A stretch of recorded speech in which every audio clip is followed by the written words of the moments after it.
দিল্লীত অহাৰ পিছত আমাৰ উইকেণ্ডছবোৰ বেছিয়ে ভাল লগা হৈছে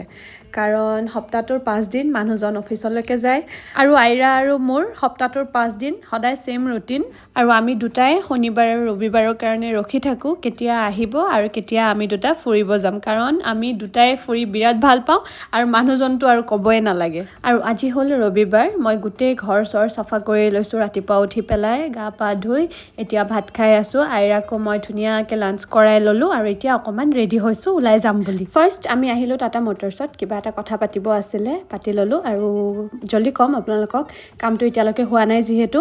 তাৰপিছত আমি আহিলোঁ মল আহি পেলাই আইৰাৰ ৱেষ্ট ছাইডত কাপোৰ কেইযোৰমান এক্সচেঞ্জ কৰি ল'লোঁ মই তাৰপিছত ময়ো অকণমান কিবা কিবি চালোঁ বাৰু নোচোৱাকৈ কেনেকৈ থাকিম ন কিন্তু একো নল'লোঁ মই